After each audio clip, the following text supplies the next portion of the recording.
All right, it's time for Yogi and the BeachMan. Hi, I'm Jim the Yogi. And I'm Rick Beach the BeachMan. We're two Michigan transplants now living in Southwest Florida. In fact, we're cousins born in 1964, just a month apart. I like to meditate. And I like to play bass in a band. I'm into chanting Om. And I'm into throwing down some classic rock. But together, we're on a mission to promote people that are helping other people. We want to make the world a better place. One conversation at a time. So sit back, turn up the volume, and get ready to laugh.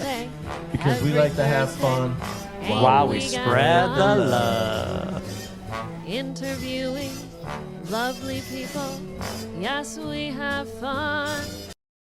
This guy. Yeah, Brother Bear. Oh. Brother Bear, yeah. Oh, yeah, I did. Yeah. See, I have my notes. We all get confused sometimes. It's no big deal. So Oh, how are you?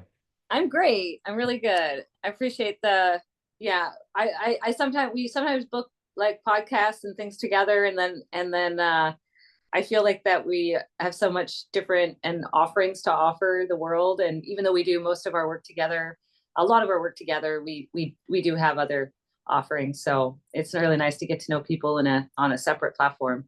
Yeah, for sure. Yeah, I think it's really exciting. I actually didn't realize you were Brother Bear's wife until this morning either, when I was looking up information on you. I'm like, oh, how cool. It's the first time we've had husband and wife in separate podcasts, and it's pretty exciting. Yeah.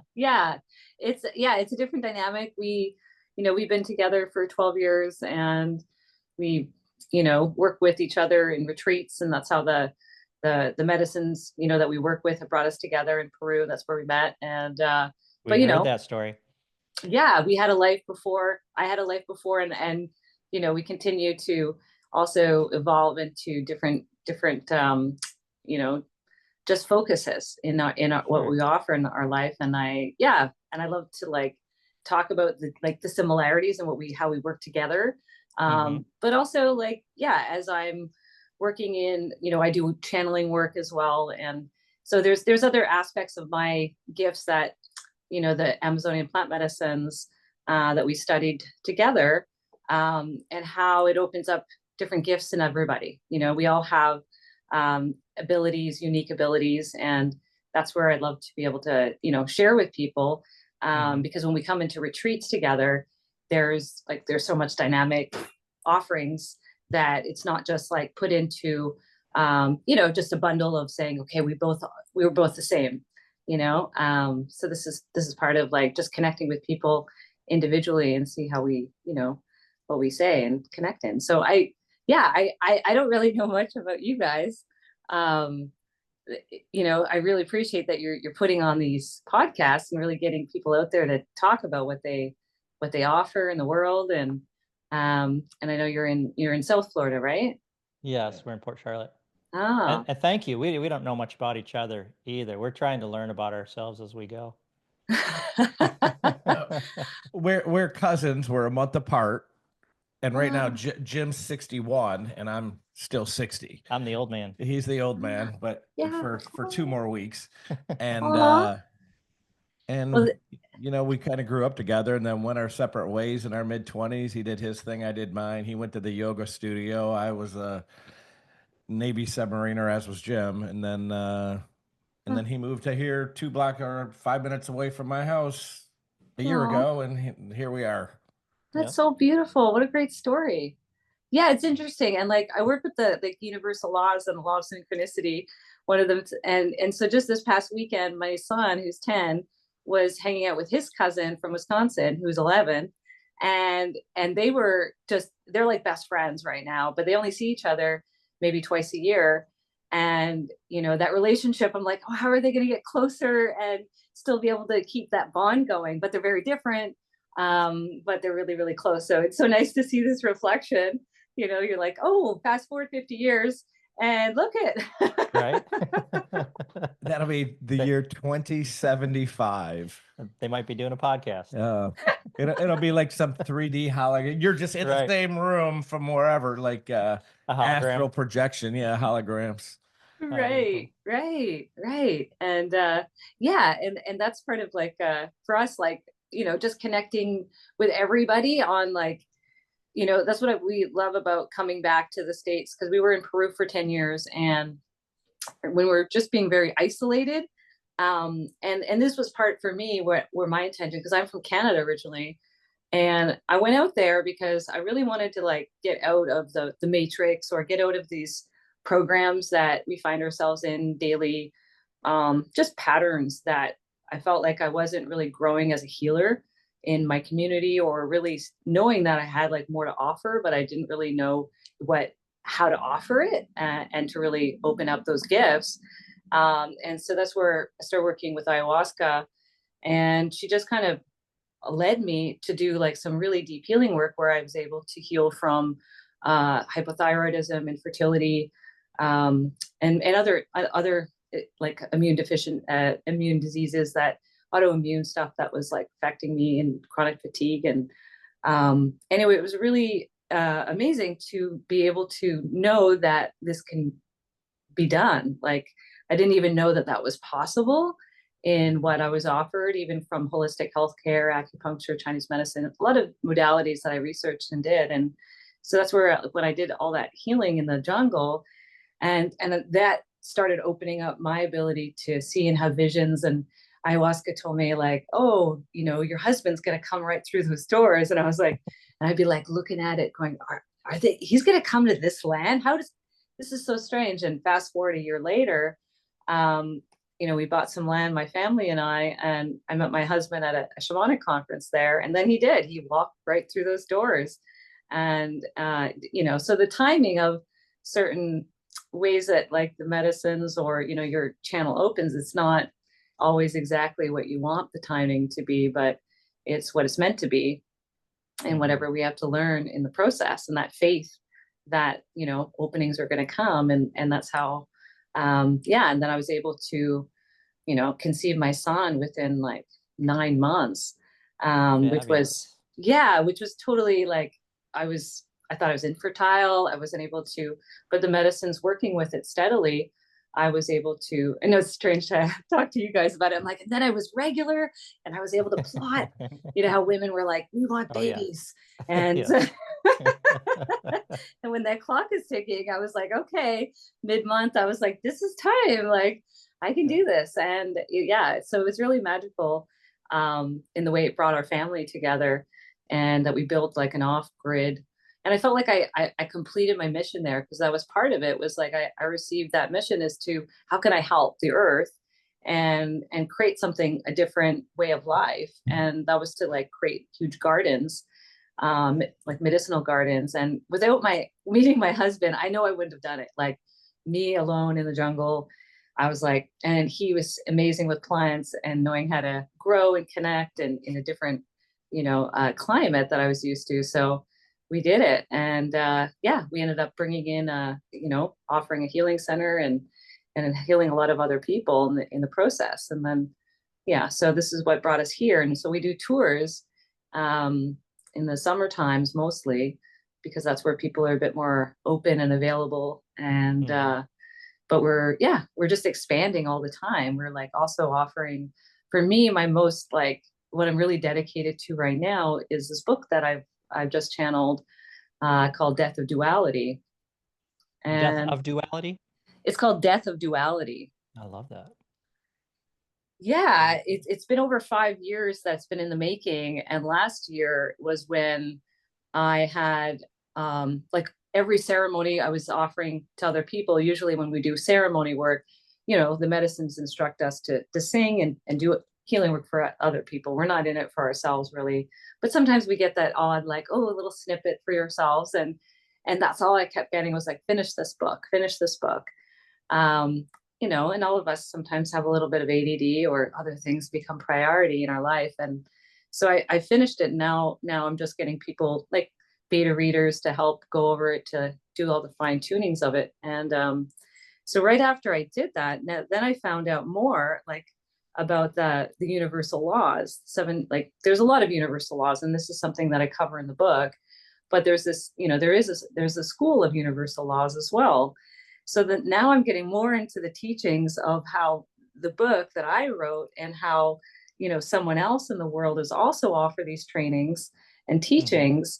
And it's been really, really incredible because, you know, these laws like the law of duality and the law of synchronicity, they all kind of point towards, if we're looking at ourselves and not allowing ourselves to see a bigger picture of our life, whether it be the positive and negatives, if we just kind of focus on one side of any issue, whether it be like we judge, and this is a huge thing in our society, where we, you know, we end up getting like, you know, whether it be from wounds and past experiences that hurt us, we end up like focusing in on like our judgment, especially like politics, right? And Yeah, we're just talking about some of that.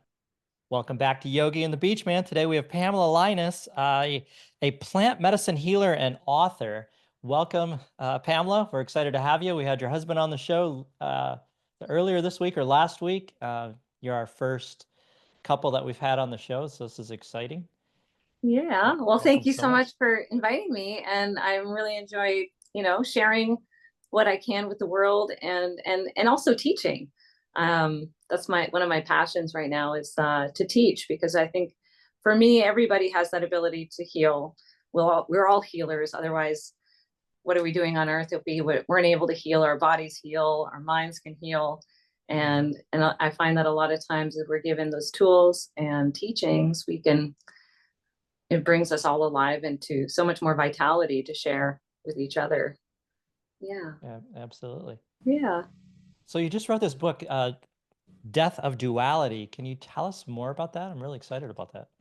Right. So the Death of Duality, it really focuses on some, you know, one aspect is the law of duality and how it works in our life and our perceptions.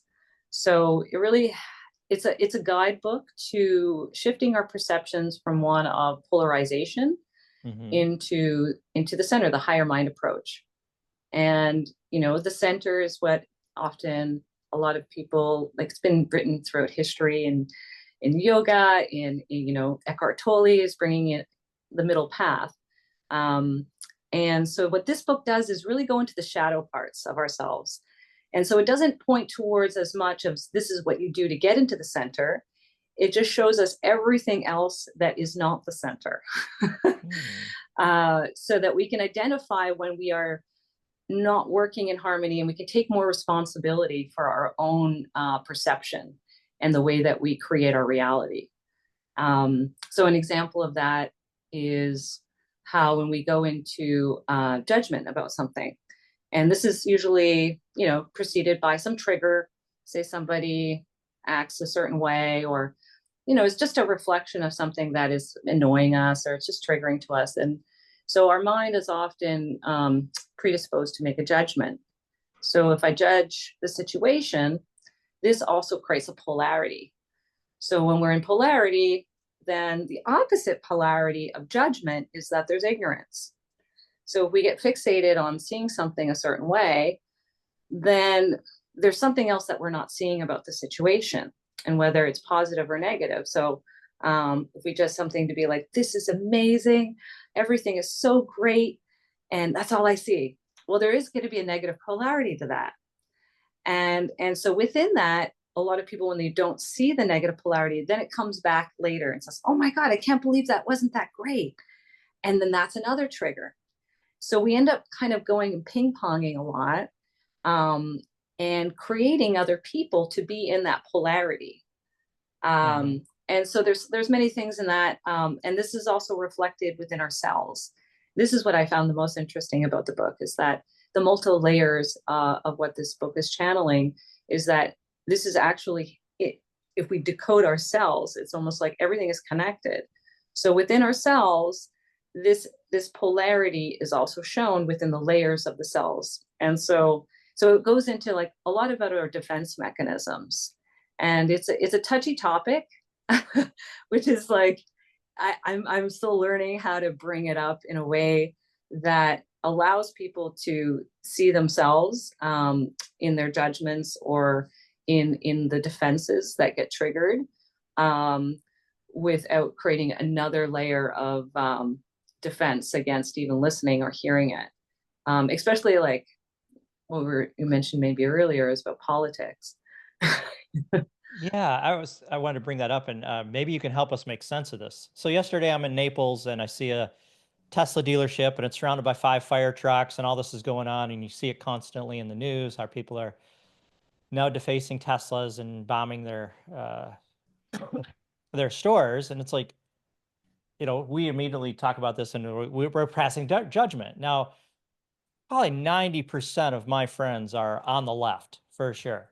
So Hmm. I don't know where they I all would not be stand one of those.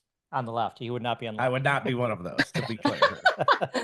That's good to know where you are, right? It is, yeah. Yeah, but Yeah, but anyways, but immediately we're making judgments about it. It's so stupid. It's so stupid to destroy property like that. It's, what is that really doing? So right, here's a trigger. Here's a polarity. right. But I love these people. Yeah, I don't right, necessarily think it's a good idea at all to be destroying property like that. I think it's right. Well, I don't have Well, any respect for them no. whatsoever, or their idealistic ways, to basically become a domestic terrorist. Hmm. But right. how do you find that space where you're not in judgment, Yeah, and you're seeing the other side of that? this is great. I love doing this. This is kind of like, for me, it's like math. Um, Hmm. and finding this balance in this equation, because these universal laws teach us that, so say this person is doing something that is defacing something. So we're triggered, but they're already in reaction. They're Hmm. already being triggered. So Yeah. they're creating a polarity. And so that polarity, that is something, they're holding a polarity. There's some aspect of them, I'm not saying totality of them, but there's some part of them as an ignorance. Hmm. So whether, when someone's in ignorance, how do we react? When a child's in ignorance, it's easier to stay neutral in the center and be like, oh, and find compassion and be like, oh, are you looking at this part as a teacher? But when it's something that really triggers us, the ignorance aspect of saying that they don't see something, we end up reacting from their reaction, which is a reflection. This is the law of reflection. We end up going into judgment about that, right? So seeing yourself saying, okay, I really want to be in judgment about these people. It's like it's triggering me. However, what is the neutral, like what is the center space? So I can see them from the higher nature. So this is the soul mind. So what would Hmm. the soul mind see them as? Okay, they're reacting, and what they're reacting to is another polarization that is in the world, right? Hmm. So say, Elon Musk, he's creating a polarization with what he, is insisting this aspect, but it's not all polarized, so we have to find then, so that we don't react to Elon Musk's mission.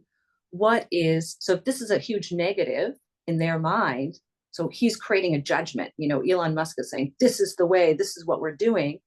Then so this is a negative. So what is the positive of what he's also doing? Well, I look This, at yeah, what he's doing as a positive. right. And so to be able to see the wholeness in the picture, so you see the positive, and so, but there is a negative. There's always, and this is part of the law of duality. This is also part of all universal laws, which is very interesting, is that all universal laws are wholeness. There's always a positive and negative, just like a proton electron. It's all positive and negative. So Well, if that's true, then you would have to subscribe to it just like this being a zero sum game. If you take some over here, it goes back and forth. But when you look at what to be specific on what he's doing and causing this polarization, it's not a zero sum game. no, It's basically taking corruption. So the opposite of corruption is honesty and transparency. well, the thing is that Right. right, but the thing is to get into neutral is authenticity. So when we're authentic with our speech, with our actions, with our, like, what we really feel is like justified, not necessarily in reaction to, like, I'm not saying not to react, not to respond. And this is part of it, of like where the middle path is that we still respond, we still take action in our life, but from a centered space, not in reaction to someone else, even they're creating chaos. Because the more they polarize, and this is part of what the Death of Duality book is about, The more polarization happens, so he's polarizing, and then, you know, the other parties in the world take it to the other extreme, the more chaos ensues. Because this is also, it's like, they call it the lower mind approach. There's not like bringing in harmony.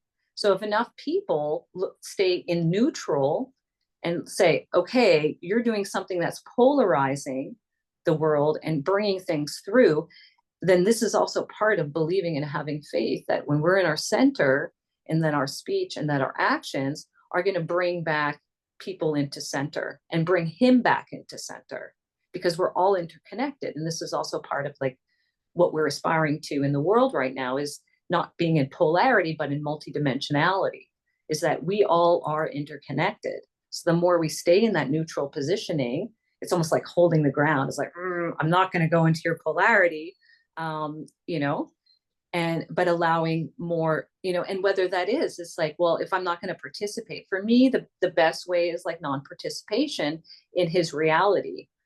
I don't buy his products.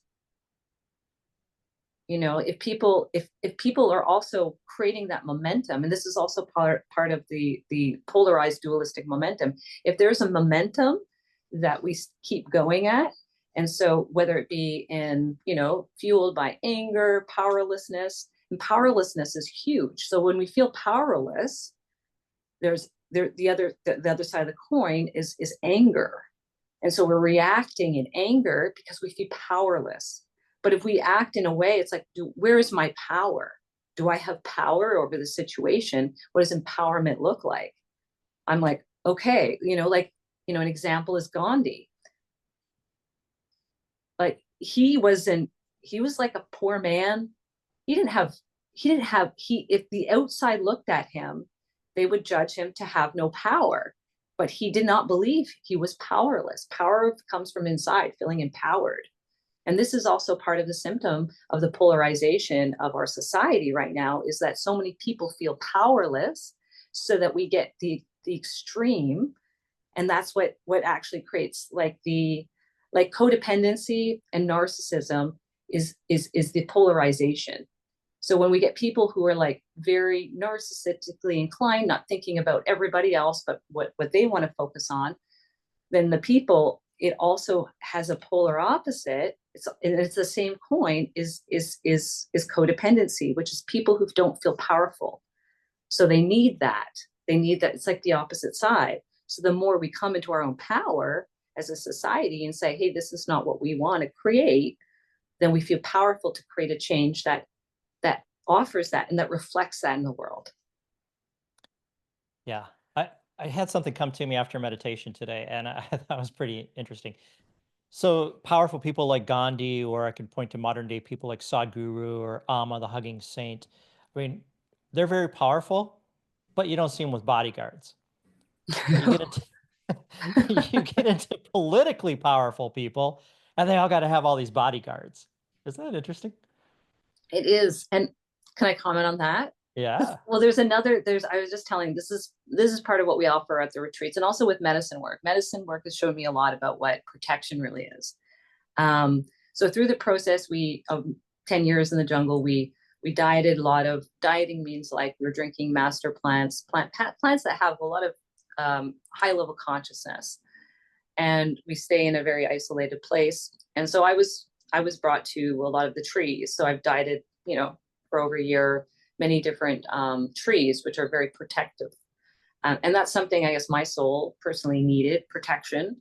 And so through this process, I learned a lot about what protection really looks like, and what it is and what it's not. Like security, you know, feeling very secure is a form of protection, but it's not actually the wholeness of what protection can offer.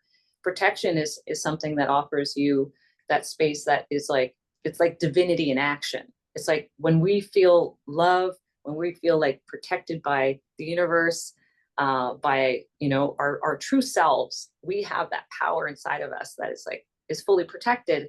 And so that's what we create in our reality. It's protection. And so this is also part of it, is that connection to harmony and joy and love and that beauty, that is real protection, because that's what we're creating around us. And so that vibration of other people who are not at that space, we were protected by what we're emanating.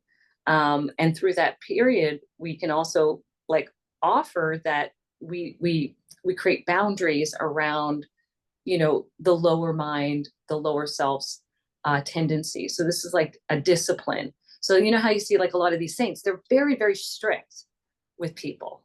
You know, they're not, they don't go, can you please just sit aside, or we don't feel it. They're like, you over there, there. And they're very, very strict around their discipline. And so that's protection. That's actually divinity in action, saying this is over there. And the reason why they do that is because so that they're allowing more love, more joy, more compassion into the space. And they're setting very strict rules and boundaries around things that perpetuate hatred, gossip, everything that like takes our energy. So this is also part of what protection truly is and why they're more protected. Yeah, that totally makes sense. Yeah, I know. I was love thinking about this duality thing. What was the term you used? Well, the Death of Duality is the name of the book, right? But then you said Law of Duality. Yeah, Law of Duality. Yeah. And as we were going through this, I kept thinking back to, you know, conversations I have with. I really avoid the political conversations. I try to with people unless they want to have it first. So a really good friend of mine, Dave, him and I, we're different as far as how we can, because we're at completely opposite ends of the spectrum. And normally when we see each other, which we do a couple times a week, he'll throw a jab out at me. He'll bait the hook and throw it. And then I'll throw it right back at him. And we have like this playful banter, and we know that we are never going to agree on these things. But I will say something to him like, you know, it's a lot easier to fool somebody than for that person to admit they've been fooled. And that tends to spin them up at times. But I have to I know I'm right on this stuff. So I'll right back at them. But what's cool about it, even though we are at completely opposite ends of the political spectrum, these things will go 2 or 3 minutes, and then it's like, all right, man, we're done. And we'll give each other a hug, and the subject will change, and then that'll be that. And so in that case, it kind of is two opposites just settling on the middle. Right. But settling in love. But then I come across like his wife, for example, who I love dearly and I'm really good friends with, that we can't even have any discussions at all. She just thinks I'm evil and bad because I support more of a center right libertarian ideology, and I don't buy into any of the lefty stuff. Very, very tiny amounts. But I find it's hard to have people to have conversations. Yeah. With them. Now, I don't have that problem. But if I get in a conversation with someone on the opposite spectrum, they end up getting angry quick. Right. And raising their voice and putting up a wall and then defining, calling me names. And how could you be so stupid? You a question? Sure. When you have these conversations, are you inquisitive to try to find out what they're about, or are you just all about proving your side? Well, I think I've matured in the last while, in the last probably 6 months on those type of tactics. So I do try to listen more and talk less. One of them was advice from your wife. And because I do tend to he listens to her. I do, but because she'll roll, she rolls right over me. I just let her, you know. But more, you know, hey, if someone's right about my personality flaw, I mean, I'm not the guy who's not that knows he's been fooled, but won't unfool myself. Right. I'm always open to those. Hey, if I have this personality flaw and someone points it out, you know, I'm not just gonna put up the wall and say screw her. I'm gonna say, man, I'm gonna take this in and try to be better for it. For sure. So to answer your question, Jim, I think I have matured as far as I used to just try to roll over people, especially if I've had a couple cocktails. Right. Well, can I speak to that? Yeah. Sure. I love this stuff. So like I always like zoom out, you know, like this is like when you get into the like the details with somebody, that's like the microcosm, and then you zoom out and you get into the macrocosm, right? And so in the macrocosm, judgment is a defense mechanism. So when you're looking at someone having a judgment, and the stronger the judgment is, the stronger is the defense mechanism. And what does a defense mechanism do? Defense mechanism protecting something, and usually it's protecting a wound, right? It feels there's pain somewhere inside the person, and what kind. And so then this is where, you know, in Death of Duality, the book goes into defenses of love. Now, defenses of love are defenses such as judgment that protects a wound, and those wounds are something like, it's a wound of, say, deception. So what you're talking about is somebody who is like, or betrayal. So if somebody has been betrayed before, and it could also be, because I also do past life readings, and this is also imprints that I talk about in the book.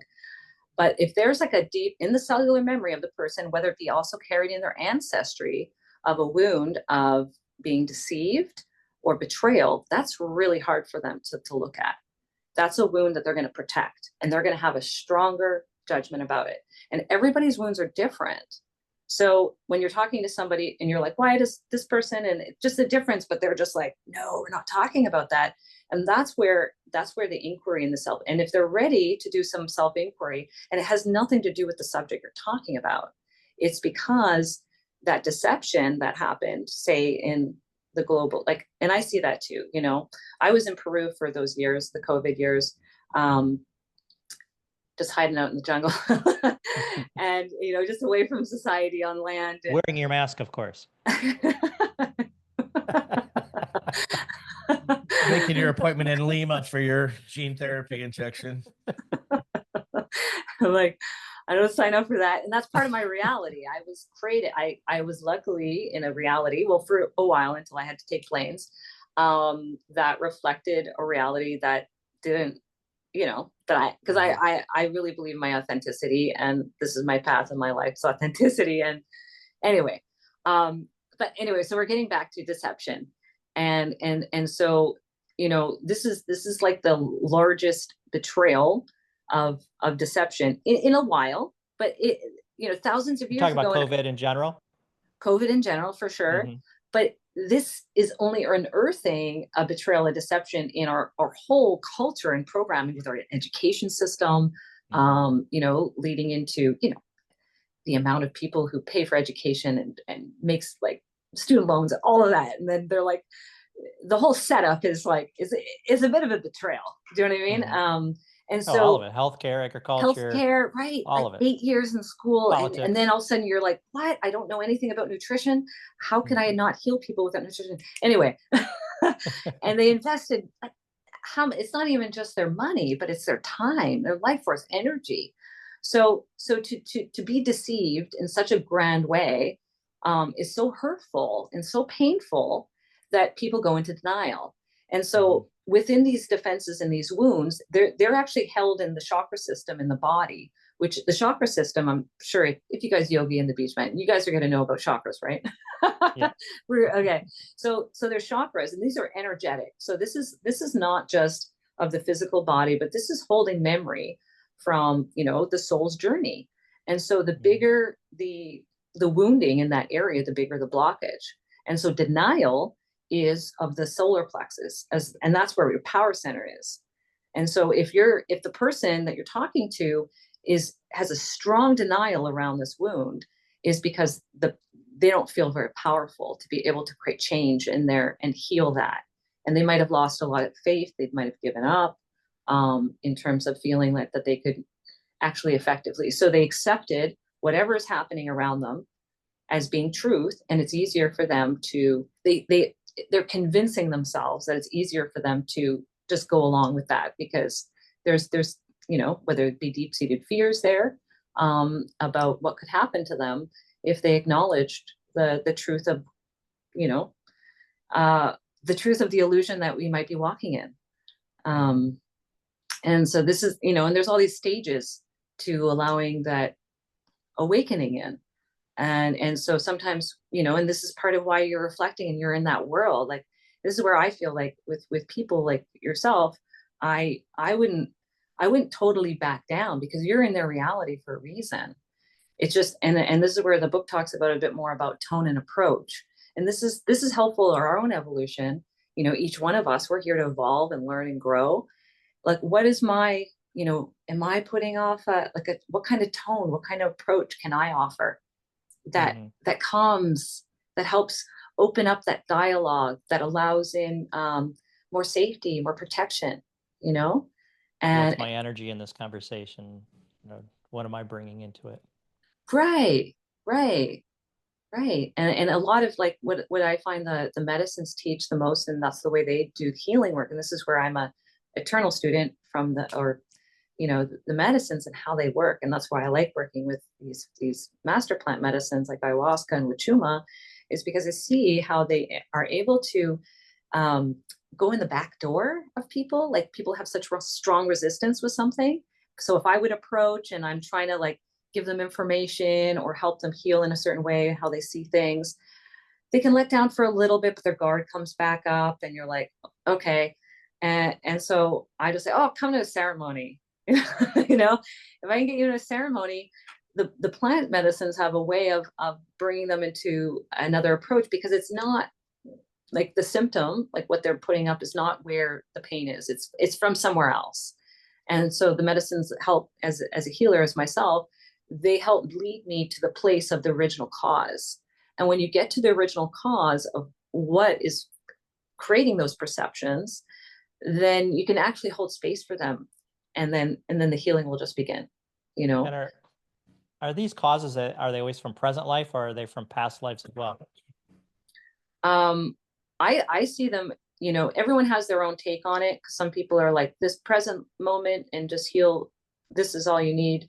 I see, because of my own healing journey, it has a lot to do with past life imprints when you get into the root causes. Mm-hmm. um because like the past life imprints, if you see yourself as a soul, as an eternal being, you know, like I have no I'm totally convinced that this is not our first rodeo. Like, we're not, you know, just appear out of nowhere as our soul. And Mm-hmm. just because of, you know, what comes through me in my channelings, and what the plant teachers have showed me, that a lot of those programs, those imprints from our past journeys, when we come back, we choose our families, and the ancestral imprints of the family is is in resonance. It's the law of vibration. So it's in resonance with whatever we have to learn from past lives. So it might take a different form in your family, in those lessons in certain places, but it kind of brings up the similar wounds. And through those challenges, those discomforts, if we're willing to, you know, be strong and overcome those wounds, that's where we grow from. So it places us back into similar situations in our family. And so for me, like a lot of people who turn away from their families and become very isolated and disconnected because of different ideologies, it's also what we're here to face. It's the wounds we're here to become triggered. Regardless if they're doing their work, we can still do ours, you know. Yeah. When you talk about, and when we were talking to William, we kind of brushed through this stuff, but and then we got sidetracked into different subjects. But you've talked a couple times about medicine and ceremonies. Can we hone in on what this is? What you're specifically you're talking about? Because once again, we were talking to William, and he would say this ceremony, this medicine, that medicine, and you know, we did talk about ayahuasca a little bit, and he's obviously done. You know, you guys have a lot of experience with that, Right. uh, and I remember hearing on Rogan's show 7, 8, 9 years ago. I've been listening to him since he was first started, but uh, where he've had several guests on that went down to South America, met with the shaman, did the experience, and I've always had a lot of interest in it, but I don't get to South America very often. Yeah. A year or so ago, I heard about an a a place in Orlando, I think, and Oh I yeah. and I looked into you know, how is this legal? Because obviously you can't have any of these natural remedies around with big pharma. Uh, Oh, well, just to interrupt you real quick, did you hear they're trying to outlaw kratom in Florida now? no, Yeah. but Anyway, whole different topic. yeah, well, we'll get into that too a little bit. But Mm. so I did Mhm. a little bit of research, and I guess in South America they're used the plants, and in Florida here and other places to get around the drug laws or whatever, however you want to call it. You know, it's a different type of deal. So if you're Mhm. doing do you still do these ayahuasca ceremonies? Is that Right. Yeah, yeah. Mostly in Peru, but we also offer them under a church, because we are protected by the First Amendment. And if it is our spiritual beliefs, like 100% authentically, like honestly, even when we talk about the universal laws and all of the channeling work, I don't like to say it's a religion, because religion is becomes very dogmatic yeah, it has a and negative connotations to some right. folks. But the word church, it is my spiritual beliefs 100%, um, for connecting into your source and allowing, clearing away. This is also part of where I see that a lot of society and what we need right now, working with plant medicine master plants, is that it clears. So master plants are ones that they can do multiple things. So like you can take a plant and you can detoxify from it. So there is some medicines, like we work with Cambo, which is like a medicine where um, it's a frog medicine from the jungle, and it's a detoxifier. You do that, and it helps you. It makes you purge, but you're purging a lot of toxins in the body. And there's a preparatory regimen to go through before you can take these medicines as well. So there's a lot of preparation involved. Being really strict with your diet, how you consume like social media, and what you are going into the ceremony like the days beforehand, because it influences us, and influences how you react to the medicine and how deep you can go with it and what your purpose of really working with the medicine is. So working with, say, like ayahuasca is a master plant. We call them master plants. I see that they have probably more than three different ways of working with us, but master plants are ones that can detoxify the body. So they have that ability to cleanse and clear. They can heal the body, like physically heal. We've received, and many people have healed different ailments through this medicine, um, and as well as teach. So teaching is a really, like, what sets it apart from working with other types of plants. And all plants are amazing, beautiful, but some of them aren't master plants, which can actually give your consciousness and bring from your subconscious mind a place that many of us, most of us, actually, me included, I'm being humble here, we don't acknowledge, or we don't know what's going on back in our subconscious. And we're just like operating our conscious mind, what we see. And so through working with a plant medicine, it allows that bridge to happen from our conscious mind to our subconscious mind. So this is part of the teaching, is that we actually get to see behind the scenes of what we are operating with. And then at the same time, because that's what mushrooms also do, it helps open up those connections. But master plants, the ones from the Amazon and the Andes in Peru, like Wachuma, they open up that, but they're like guides, they're spirit guides. So they can come in and actually help you understand what process and what happened and what occurred, and actually create a space within the field and in the ceremony space for healing to occur from that. So they teach in a way that heals and allows in a bigger perspective in your life. And so your perception then shifts. And so when our perception shift in life, doors open, new relationships happen in our life, ways of interacting. And this is also part of how they deconstruct, like they really help you see what you're identifying with. Like, what do you really think your identity is, as as, say, for me, like, as Pamela, who is Pamela? And I have all these ideas from childhood, from blah blah blah, you know what I mean? And they start to deconstruct that with just the way that they teach. And so by letting go of these identities that we have taken on, and that limit ourselves, like say a lot of mothers take on a lot of the mother archetype and limit themselves into, and fathers like, you could do that, and they're like, no, I can't, and I have to do this in this way, and this is what's proper, and so they don't maybe see their identity, like their attachment to their identity, for different reasons, whether it be in their family line. And so this is what ayahuasca helps us see, so that we open up our pathways in life so that we can actually live a harmonious, balanced life. Um, and same thing, and let go of experiences. Like they definitely bring you back to experiences in your life that you may not recall that affected you in a very great way, that's just trickled through your whole life. And so they can go back and like bring out things, even like as from birth in your mother's womb. I experienced something when I was 2 years old. She told me what happened, and the magic that happens after, when in the rest of the world, that synchronizes, that helps, like, that just that flow of energy open up so that more healing can occur. It's amazing. It's magical, and that's all. That's yeah. Am I?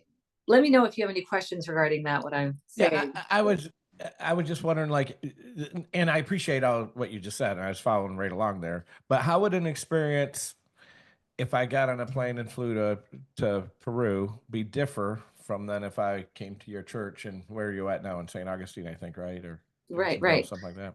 right. Well, how would those two things differ, if at all? Well, the thing is that the Amazon, first of all, has all the plants there. We work with, so ayahuasca is like the mother plant. And this is also part of the training, which I also want to talk about for many people who try to hold ceremonies in these churches and they've never been to Peru and they've never trained more deeply with holding a container, that it's not just ayahuasca when you're working with. This is what we've been trained with, and we've seen over the years, that really create a great protective environment for people. Like, we don't have incidences. And when we hear the level of incidences happening in ceremonies, is because in the jungle, when we're being trained, we're working and getting to know all the other plants that ayahuasca works with. So she's like a portal. She opens up our auric field, and everybody's very open, expansive, so we can see where our wounds are, we become very authentic, and knowing, oh, okay, and we can, like, many people can understand what's going on inside of them. And then, the job of the healer, the curandero, is to help them see that too, and then give the appropriate healing, and whether it be through other plants. So in the jungle, we are able to, give people different plants for whatever is going on with them, whether it be spiritual, which everything's connected, spiritual, health, mental, emotional. And so we have that offering, and it's fresh. The more fresh the plant that you can get, the more potent it's going to be. So dried plants, and in the Amazon jungle is like, really, it's the pharmacy of the earth. It has such potency in the plants. So that's also part of, and then we also offer, and it's just a container in nature that you're just being, I find it's the best vacation ever, because there's no doing, you're getting served food, you get to just receive your healing and, like, read, write, and just allow that integration in nature. And that's a huge part of our nervous system regulation and receiving healing, is feeling that ability to just calm the parasympathetic, the nervous system, and just to receive. And so this is also, so that's why we give, like we offer only 2-week minimum retreats in the jungle, to really allow yourself that time. And so here we do weekend retreats because of our society and the cost. And so people come in, and this is also where they get to really connect and even start a relationship with the medicine. And I call it a relationship because the plant is getting to know you, and you're getting to know the plant and how you respond to it. And so with this introduction, it's a safe environment where most people don't feel like they're like, I'm in the Amazon jungle and I have, like, no, connection and out of my zone. And so, those defenses come up for a while. And this is why you need 2 weeks in the jungle. But if you create the relationship in North America first, and you feel like, okay, this is the way I work, you have, it's like school. You're learning. You get to see what the teacher's like. You get to see your response, and then it deepens the relationship, and it's a path. So whether you want to keep going, and that's why we recommend, most people who work with us here end up having, it maybe takes them a year. Sometimes it takes some people, 5 years later, they're like, I'm ready to go to the jungle and go in deeper with the medicines. Or if a health crisis occurs, then they say, okay, I have somewhere to go, then I know I'll just be held through this period. And and whether they need to stay. In the past, when we were living there, we would offer people, they could stay for 3 months and just be on plant medicines, not psychedelics. And that's part of what ayahuasca and how it works with other plant medicines in this culture is this balance, right? And it's like the law of duality. Like our culture sometimes polarizes it. It's like more and more is better, more ayahuasca, more intensity, more psychedelics.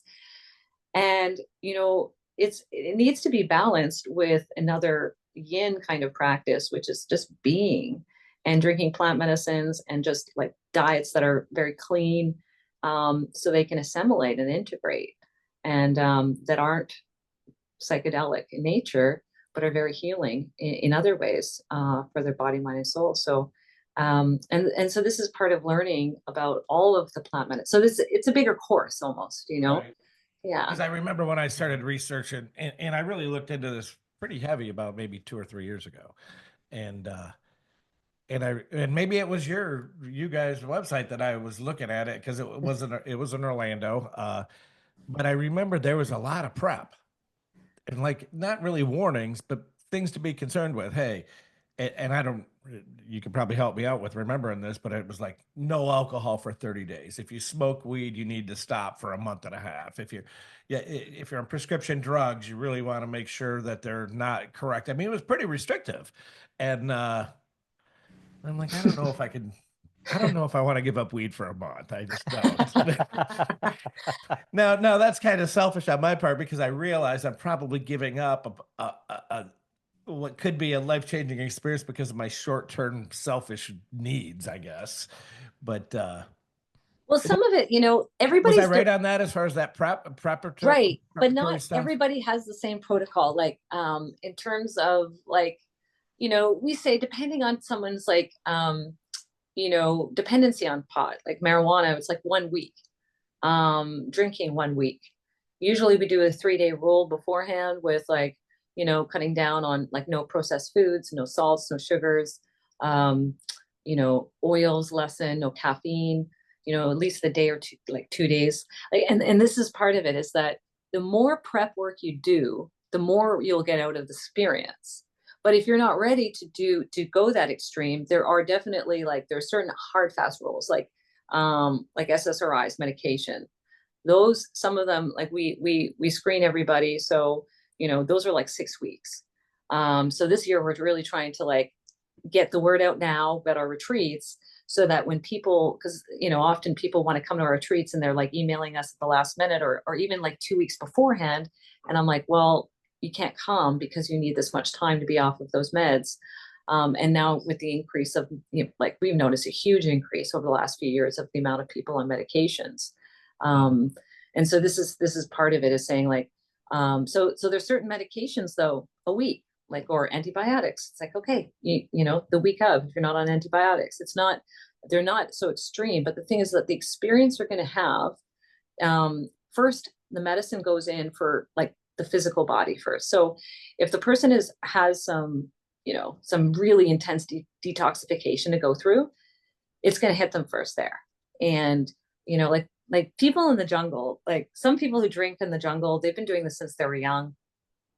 Like one guy who's like sometimes our assistant, he builds our houses and things in the jungle, and he would come in like, and we're like, and I could tell that, I'm like, okay, he didn't do the dieta. Like, cause like within 2 days or something, he's like, oh yeah, a couple of nights ago, went out for drinks. And I can tell in that ceremony, he's just purging and purging.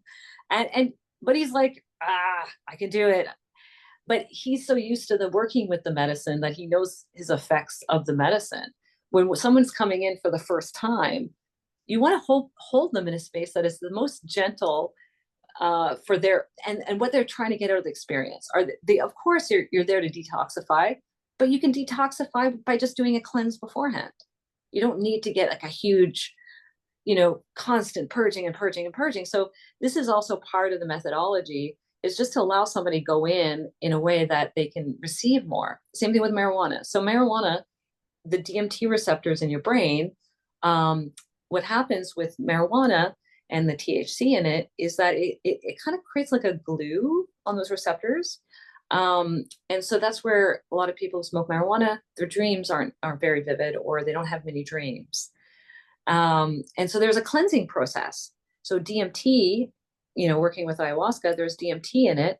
And so this cleanses, ayahuasca does as well. She cleanses the pineal gland, the opening up the new intuition, decalcifying the pineal gland, opening up that dream state so that, those visions and understandings can come more clearly.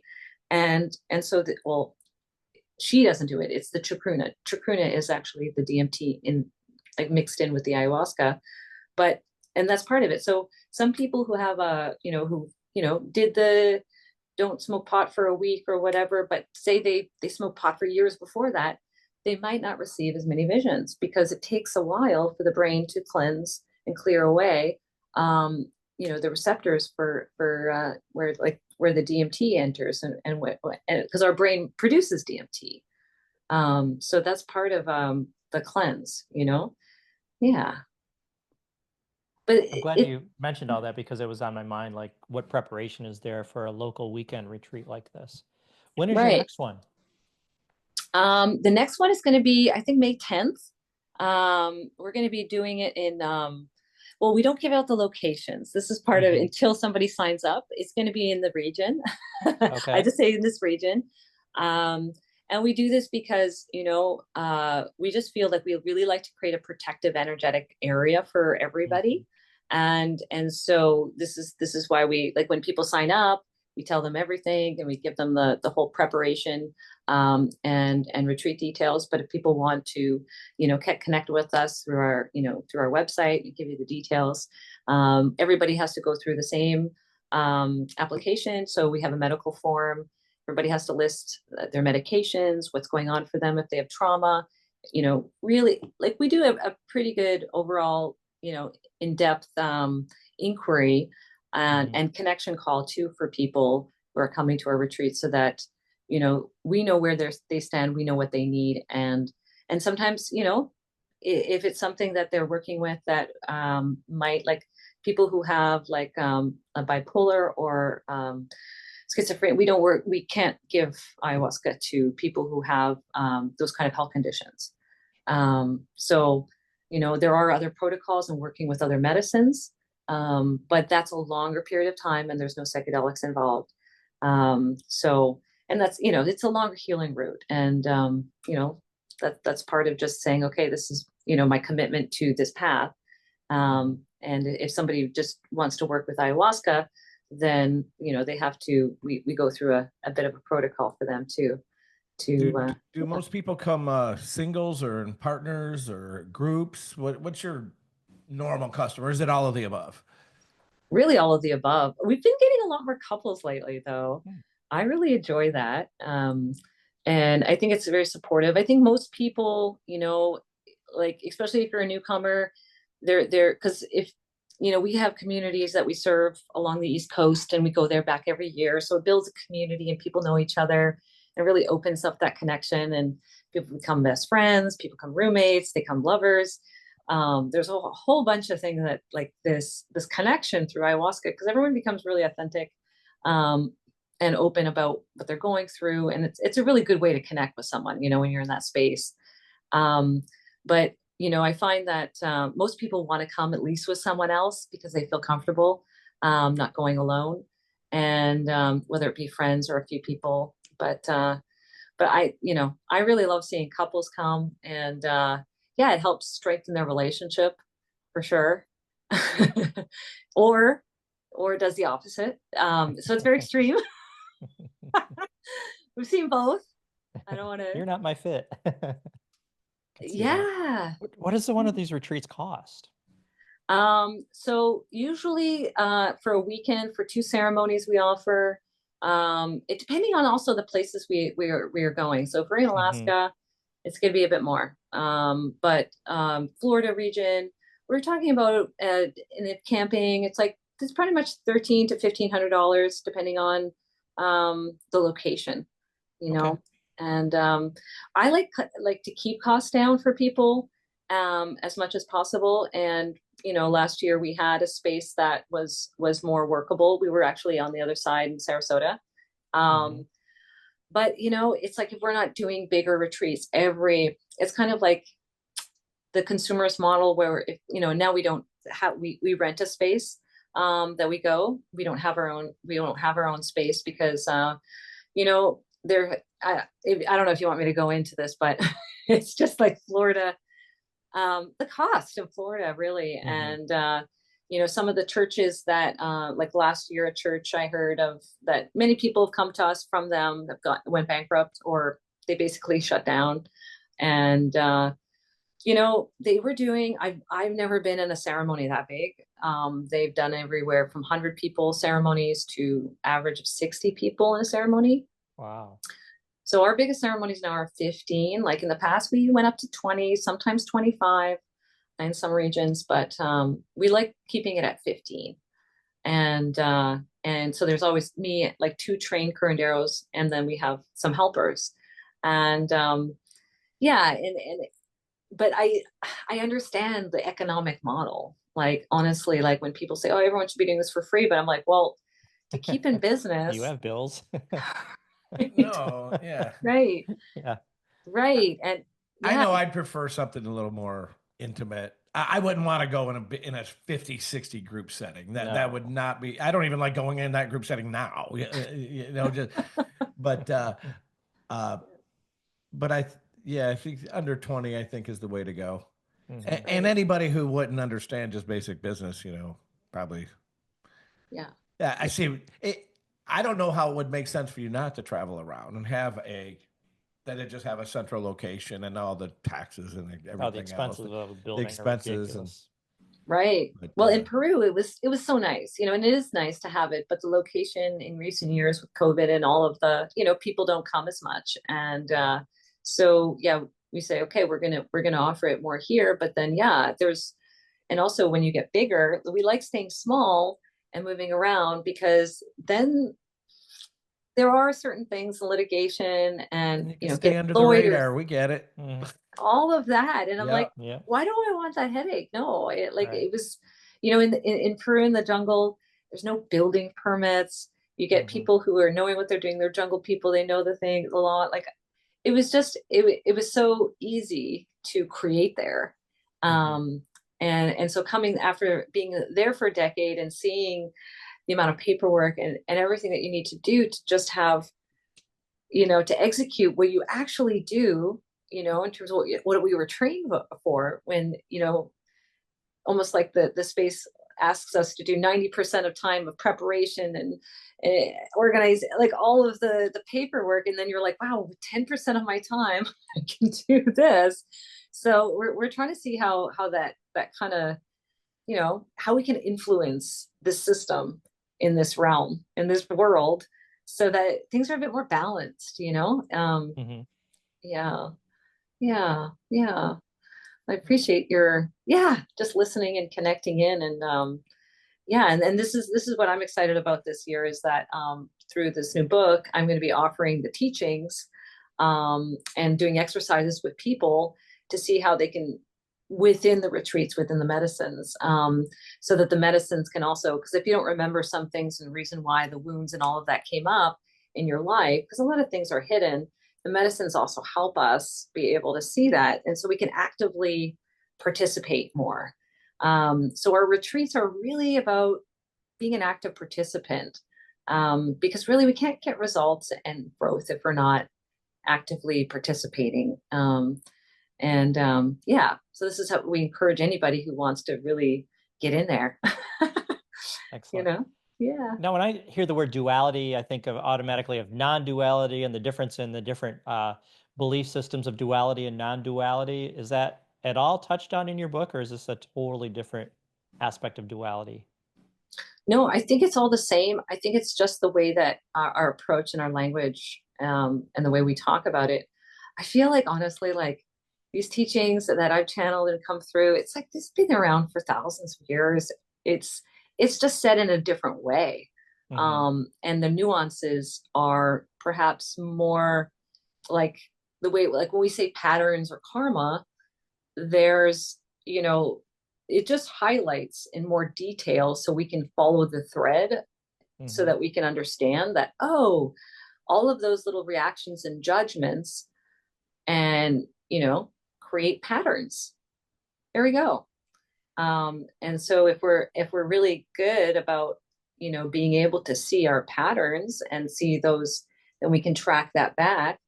And it leads to non-dual awareness, because we're not afraid to see ourselves in our shadow side. Because there's something, and that's part of where medicines, people get afraid. Like, there a lot of people react. We went to an expo, Spirit Fest in Orlando last weekend, and some people would be like, oh, I wear ayahuasca, oh. And I was like, well, because we offer microdose support groups, we, Hmm. microdosing, and, and that's, people feel like less scared of that. And I realize it's a medicine that it's actually bringing out the unknown. It's the shadow.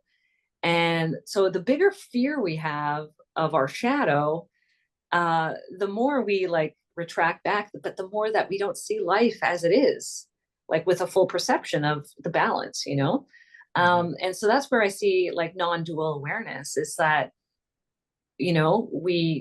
we're just looking at this side and that side, and that's it. We embrace it, we accept it, we keep going. And I find sometimes, and this is part of the book's way of communicating, is that some of the teachings, like from hundreds or thousands or yogi teachings, they make it maybe sound more out of reach.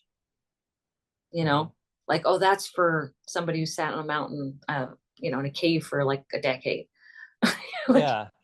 Yeah, I almost feel like ayahuasca is kind of fast tracking a lot of what meditation does, where, with meditation, it seems like the practices have to be decades long to get where you can get to after a ceremony or two. Yeah. but well, I do believe that, and it really also creates, it really makes people sometimes feel there is a bit of a spiritual ego that happens in Mm-hmm. this field, that people think that they've arrived, and I know, but they haven't really truly experienced, embodied it yet. Mm-hmm. So, like some of the, like 20 years ago when I did my first ceremony, you know, there's certain lessons that I'm like, I got down now. It's 20 years later. Uh,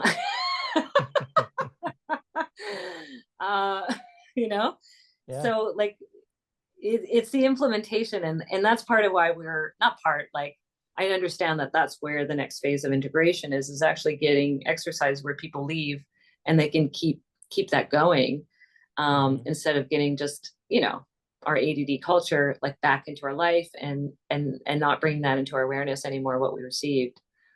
Yeah. Yeah. I just thought of the book, Chop Wood, Carry Water. Right. Yeah. It's an Yeah. interesting concept. Like, Yeah. Yeah. Well, I love that.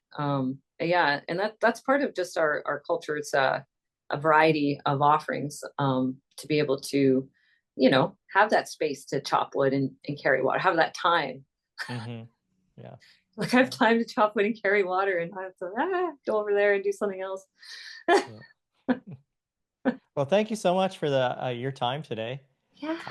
Uh, is there anything else you wanted to talk about or ask? No, but I could keep going for another Yeah, hour I easily. feel like just like when we had your husband on, It'd it's be- like, yeah. yeah, we want this to Yeah. go on for 3 hours. No, Aw.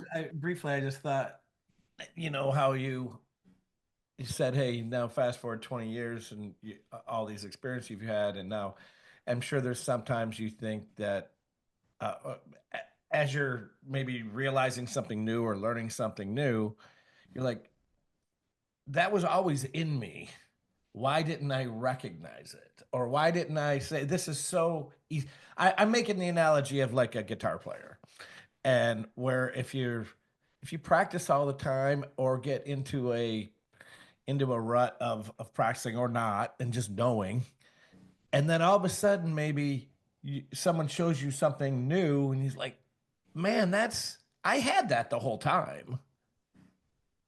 I just Right. didn't know it was there for me to experience or how easy it was to break through. But if I wouldn't have had, or because I played guitar, if I had had that experience 5, 10, 15 years ago, I could have never had this realization. But I wish I would have had it back then, you know. And I'm like, why did it now I don't have this 10 years of experience of having this knowledge when really I did? That Yeah. that's kind of Yeah. its own, as I'm talking through this, that's kind of its own duality in a way. Oh yeah. Well, that's, and I could get back, but the book kind of gets into time and space and that connection between the cycles and the spirals of time that Yeah. we're in.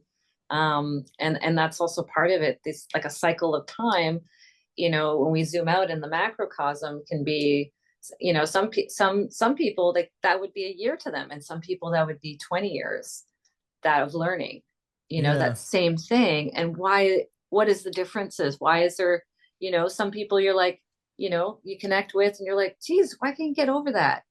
And they're like, wow. And then maybe they do, like, but that took them 30 years. And other people, they're like, got it, you know? Mm-hmm. Well, before we let you go, I just wanted to Just, I yeah. want to let you know that Jim and I have actively been searching for an ayahuasca center sponsorship. Oh, a sponsorship. I'm like, oh, we're You and sponsoring. me. Yeah, I was so, like, you know, but we have to come and make sure it's something where we get a promotional. We got sure. to check it out, make No, sure no, it's legit. I'm just being silly. I'm confused. I'm like, are you sponsoring us or we're No, sponsoring no, you? I'm no. like, Yes. We're looking for the sponsorship. We're looking for sponsors. But we will do everything we can to promote you. Right. oh, Yeah, for thank you. sure. That's awesome. Yeah, well, that's funny because I'm like, that's non-dual awareness. I'm like, who is it? Am I you or you me? Yeah. That's fun. But yeah, well, you're very much invited. I would love to have you come in our next ceremonies, and I can give you some information around that. And Perfect. yeah, see if you feel comfortable. You know, love to get you into that preparation zone and see if yeah, that could work. And Jim books all our guests, him and his wife, and you know, it's so cool. I mean, I like talking to everybody pretty much, but not it the last 3 or 4 weeks it's been locals, Mm-hmm. but which are meeting you guys and Yeah, Michelle last night, and to know that these people are just a couple hour drive away or 45 minutes in Michelle's case, and you know, you guys are a couple hours. Uh, yeah, it feels much more of a community than when Yeah. we're talking to the lady in Huntington Beach, California, and Seattle, Washington, a couple people from right. Europe, and Mm-hmm. one lady from Thailand. You know, I know I'm not going to be realistically, I'm not going to be in Thailand anytime soon, although I'd like to be. But Great. knowing you guys are close, it just feels much more of a community feel. Maybe we I could do love that. Yogi and the Beachman podcast guest ayahuasca ceremony. Uh, Oh, I love it. I'm like, I already see the evolution. You're just gonna have gatherings, Yogi and Yeah. the Beachman gathering, and then we can all come together. You I was know, I love promoting that. And I was also, thinking that's all I was thinking about last night, Jim. I meant to talk. We haven't talked since I left last night, but something our guest last night, Michelle said, and then what you just said, gatherings and Talk stuff. about putting on a festival. There's there. I mean, I think this is the seed been just Yep. plucked in the ground. It hasn't been watered yet, but it's yeah. just, you know, or maybe I found the seed on the corner of the road and now I'm gonna nurse her. Oh And yeah. Oh, I think it's Yeah. great what you guys are doing. It's so needed everywhere. Like, yeah, especially connecting people who have similar Mm-hmm. like-mindedness. We just catalyze each other, right? It's so Yeah. great. Yeah. Yeah. cool. I Yeah. agree. Yeah. Onwards and upwards. And Great. next time you're in Sarasota, or if you're on this coast, reach Yeah. out and love to Where meet you guys so and have where lunch or something. where are you guys again? Just south of Sarasota, Oh, 45 miles really? south of Sarasota. Punta Yeah. Gorda, Port Charlotte. Ah, awesome. We Okay. can put you guys up if you need to. If you want to come down, you're more than welcome. Oh, thanks so much. We have Yeah. 4 extra bedrooms between the two houses. Awesome. Awesome. I appreciate that. Yeah, I love coming to visit people we met and connected with, and Yeah. yeah, that would be great. Well, yeah, I'd love to keep in contact, and For sure. yeah, I can send you some details and information, Perfect. and yeah, like let's stay in touch. Cool. Sounds Yeah. good. Let's do it. Yay! Thanks so much. Have a Yay. wonderful day. So if you just listen to this podcast and you appreciate the content and the work that we're doing, we would love your support. Look in the comment section of this episode. Subscribe, rate us, comment. This gets our podcast in front of other listeners. And if you noticed, we don't have advertisers. For the cost of a cup of coffee, you can help keep it this way. Become a supporter right now. We'd appreciate it. I'm Jim the Yogi. I'm Rick the BeachMan. Peace.